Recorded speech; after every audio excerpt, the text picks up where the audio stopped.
Baik, Assalamualaikum warahmatullahi wabarakatuh. Waalaikumsalam warahmatullahi wabarakatuh. Selamat siang, perkenalkan nama saya Muhammad Syarul Hidayat dari mahasiswa STIE Pariwisata API Yogyakarta. Baik, sebelumnya saya ucapkan terima kasih karena pada kesempatan kali ini Anda sudah bersedia saya hubungi. Dan pada kesempatan kali ini saya akan mewawancarai Anda terkait dengan preferensi wisata halal menurut generasi milenial yang berdomisili di daerah istimewa Yogyakarta. Baik, langsung saja bisa dibantu untuk memperkenalkan diri terlebih dahulu. Boleh. Assalamualaikum warahmatullahi wabarakatuh. Selamat siang. Perkenalkan, nama saya Reza, umur saya 28 tahun. Pekerjaan saya sebagai wirausaha. Monggo, boleh ada pertanyaan yang mungkin bisa saya jawab? Untuk domisili sekarang di Kabupaten Sleman, Yogyakarta. Di Sleman ya, baik. Baik, Oke. untuk pertanyaan pertama, sebagai muslim milenial, deskripsikan profil atau model ketaatan beragama menurut Anda. Ini saya jawab sebisa saya aja ya. Baik, silahkan. Menurut pendapat saya saja ya. Baik. Kalau menurut saya, model ketaatan saya ya, sebagai contoh saya saja ya. Sebagai contoh saya, model ketaatan saya dalam beragama mungkin saya melakukan selalu menjaga ya ibadah, menutup aurat ya, tentunya mungkin bisa mengkonsumsi makanan dan minuman yang dianjurkan dalam artian halal sebagai umat muslim ya, menjauhi hal-hal yang dilarang Allah saat ini yang saya jaga seperti itu, tidak ada yang lain. Baik, untuk pertanyaan berikutnya, jelaskan secara boleh. singkat apa itu wisata halal berdasarkan apa yang Anda ketahui. Wisata halal yang saya tahu, menurut saya, kalau menurut pendapat saya, wisata halal itu sesuatu hal yang berdasarkan syariat yang dianjurkan sebagai umat muslim ya, syariat Islam. Mungkin bisa diambil contoh, salah satunya dari penginapan atau hotel. Sebagai contoh yang sebagian besar sudah banyak mencantumkan syarat yang sudah bersuami atau beristri. Selain itu, mereka juga bisa mungkin ya terpisah kalau mungkin dia tidak sebagai mahramnya atau muhrimnya ya. Atau mungkin kalau misalkan tidak berkenan, bisa untuk memilih destinasi penginapan lain yang mungkin sudah ada model lain kali ya. Seperti itu. Baik, untuk pertanyaan ketiga, apa contoh produk wisata halal yang Anda ketahui? Produk wisata halal yang saya ketahui, yang saya ambil contoh mudah sajalah seperti tadi yang saya maksud, yaitu penginapan, destinasi atau hotel itu yang temanya mungkin syariah, atau penginapan destinasi yang tidak ada unsur negatif seperti misal yang disajikan dalam suatu hotel tersebut seperti kayak minuman yang mengandung alkohol, ada warning tentang tidak ada perbuatan zina di dalam situ, ataupun dari konsumsi yang disajikan dari pihak penginapan atau hotel kepada pengunjungnya. Seperti itu mungkin. Baik. Lebih ke seperti itu. Untuk pertanyaan selanjutnya, saat melakukan perjalanan wisata, kebutuhan apa yang paling Anda butuhkan sebagai seorang muslim? Kebutuhan yang saya butuhkan sebagai umat muslim saat perjalanan wisata tentunya seperti perlengkapan ibadah ya. Itu selalu always kita bawa dimanapun mungkin kita tidak dapat tempat untuk beribadah, dimanapun itu tempatnya kita bisa beribadah, karena umat Islam itu tidak membatasi kita untuk beribadah di mana. Yang penting tempatnya bersih, suci, dan dekat dengan air, seperti air keran ya, untuk berwudu, bersuci gitu. Mungkin seperti itu. Baik. Pertanyaan nomor 5 ya. Apakah Anda selalu memakan makanan dan minuman halal saat berwisata? Dan seberapa penting untuk Anda makanan halal tersebut?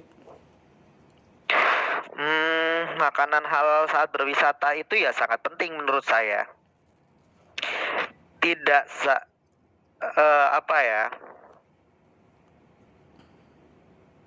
tidak untuk berwisata saja sih sebenarnya. Makanan yang halal itu ya kita konsumsi setiap hari, tidak hanya berwisata. Kalau dalam syariat Islamnya ya seperti itu. Mungkin ngambang ya jawaban saya, tapi mungkin bisa dipahami lah. Intinya seperti itu. Baik, bisa dipahami.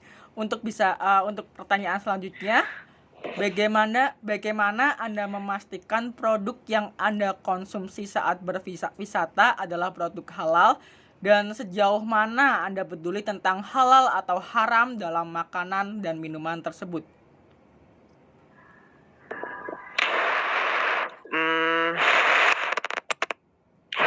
Kalau produk halal haram, kalau produk dan kemasan mungkin dari label yang dicantumkan dari produknya ya.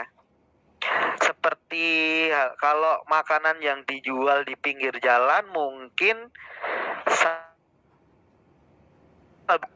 makanan ayam goreng, mungkin ikan yang tentunya saya tahu proses pengolahannya seperti apa. Kalau dalam Muslim, dalam syariatnya kan seperti itu, tentunya mungkin bisa dipahami juga. Baik. Tidak makanan-makanan yang mengandung yang aneh-aneh gitu, yang saya mungkin masih ditanyakan lagi seperti itu, masih bertanya-tanya mungkin. Ada lagi? Baik.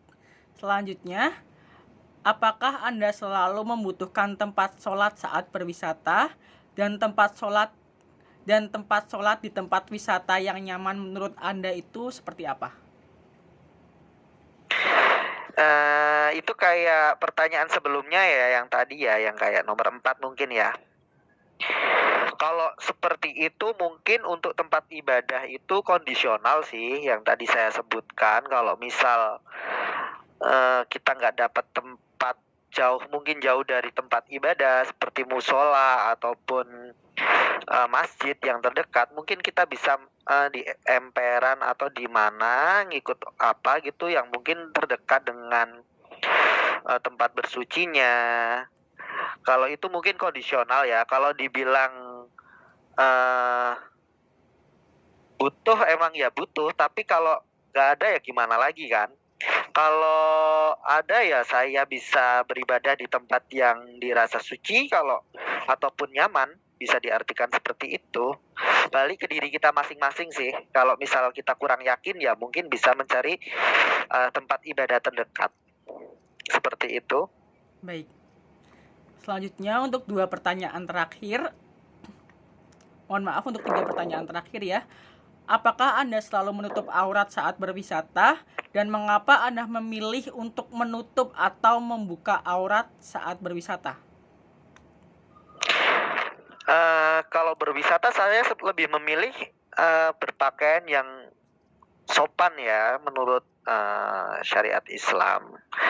Tidak memakai pakaian yang mungkin terbuka. Mungkin seperti halnya kalau cowok itu kaos sama celana aja itu mungkin sudah cukup itu menutup aurat. Tapi kalau bagi wanita mungkin lebih ke dari ujung kepala sampai ujung kaki tentunya ya. Tapi pada dasarnya saya selalu menutup aurat ya. Kalau lebih ke tempat-tempat wisata daripada itu ya. Kalau di rumah beda lagi, karena itu tempat tertutup dan kita sendiri sama keluarga yang tahu. Oke. Baik.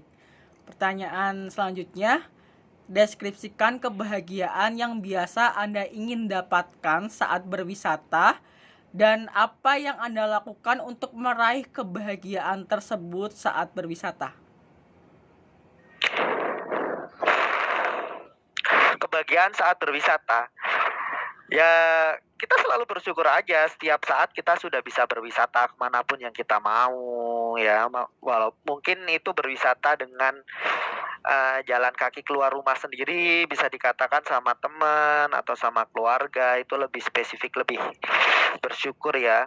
Kalau kalau semua dibilang senang, happy untuk berwisata sih happy, karena namanya wisata kan kita nge-refresh otak untuk biar rileks ya, biar besoknya itu lebih bisa berpikir yang lebih enak lagi sih. Kalau semua disyukurin ya pasti berimbas pada kebahagiaan yang saya rasa.